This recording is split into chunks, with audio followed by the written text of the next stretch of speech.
Hai, salam sejahtera semua anak-anak murid cikgu. Okey, pada hari ini kita masih lagi dalam subtopik 2.1 iaitu tentang sel, struktur, fungsi dan juga organisasi. Okey, pada akhir PDPC ini murid sepatutnya dapat ada dua objektif yang kamu perlu capai. Yang pertama, mengkonsepsikan pembentukan tumbuhan dan haiwan mengikut urutan tahap organisasi. Ada 5 iaitu sel, tisu, organ, sistem, organisma. Dia ada urutan dia, kamu kena tahu dan kamu kena faham lah. Dan juga hafal. Daripada sel, tisu, organ, sistem, organisma. STOSO. Okay? Yang kedua, mengagumi dan menghargai kewujudan pelbagai organisma. Okay, kita refresh balik pada minggu lalu, cikgu ada minta kamu buat pembacaan aktif tentang pembentukan organisma lah. Okey, sel-sel dengan fungsi yang spesifik bergabung untuk membentuk tisu. Manakala tisu-tisu pula bergabung seterusnya membentuk organ. Organ-organ pula bergabung membentuk sistem. Pelbagai sistem pula bergabung untuk membentuk suatu organisma. Okey, organisasi sel membentuk organisma multisel. Okey, kamu kena fahamlah daripada sel ke tisu ke organ ke sistem akhirnya membentuk satu organisma.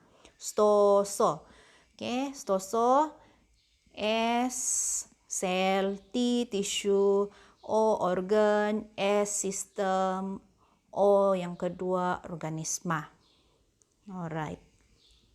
Yang ini kamu boleh baca sendirilah di buku teks kamu muka surat 56. Okey. So, hari ini kita akan fokus kepada inilah sistem dalam badan manusia. Dalam buku teks kamu, muka surat 57 dan 58, ada 11 sistem dalam badan manusia. So, kamu kena tahulah. Kita akan go through satu persatu.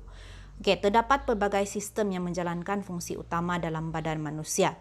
Setiap sistem terdiri daripada beberapa organ yang bekerja secara bersepadu untuk melakukan suatu fungsi yang khusus.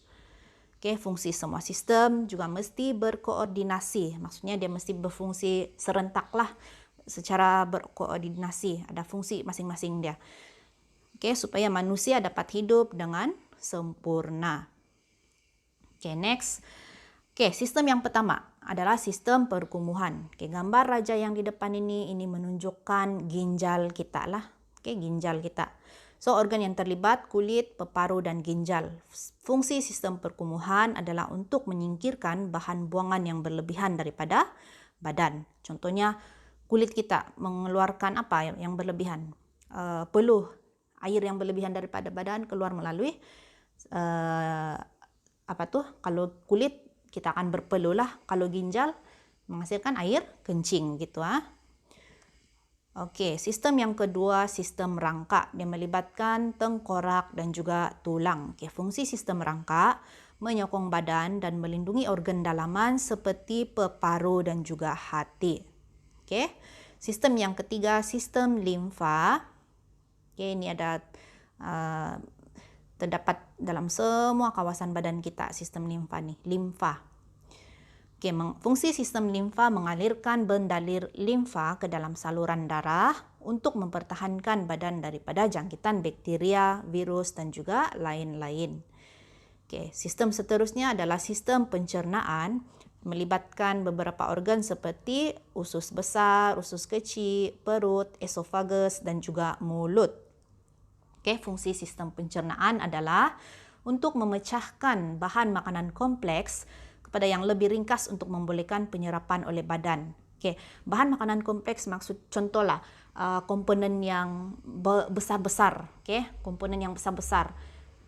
Okay. Susah untuk diserap oleh badan kita. Dan fungsi sistem pencernaan ini dia memecahkan ini komponen yang besar ini kepada yang lebih kecil, lebih ringkas supaya badan kita mudah untuk menyerap semua nutrien yang apa yang kita makan semua tu supaya senang untuk diserap oleh badan kita. Itu fungsi sistem pencernaan.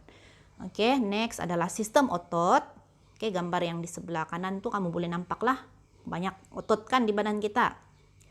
Okey, fungsi sistem otot membantu pergerakan badan dan juga organ dalaman. Okey, sistem seterusnya adalah sistem integumen dan melibatkan kulit kita lah. Oke, fungsi dia melindungi badan daripada kekeringan dan juga mengawal suhu badan. Fungsi seterusnya sistem saraf melibatkan otak, saraf tunjang dan juga saraf. Oke, fungsi sistem saraf membawa maklumat dari otak ke seluruh badan dalam bentuk impuls. Oke. Seterusnya sistem peredaran darah melibatkan organ jantung dan salur darah. Fungsi sistem peredaran darah adalah mengangkut oksigen, nutrien, dan hormon yang diperlukan ke semua bahagian badan. Oke, macam mana oksigen ini diangkut? Melalui darah kita. Darah kita yang akan membawa itu oksigen. Oke, nutrien, hormon yang diperlukan. Oke, apabila darah kita dia akan mengalir ataupun beredar ke seluruh bahagian badan kita kan. So dia akan angkut sekali itu oksigen, nutrien, hormon semua. Oke, melalui sistem peredaran kita. Seterusnya adalah sistem respirasi melibatkan hidung dan juga paru.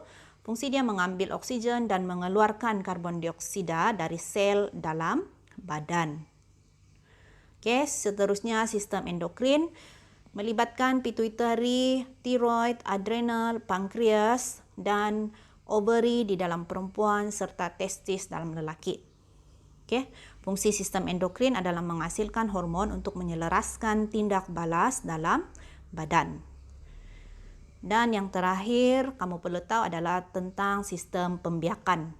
Oke, pada wanita ada ovary, pada lelaki ada testis dan juga zakar. Fungsi sistem pembiakan untuk menghasilkan sperma dan ovum untuk pembentukan zuriat.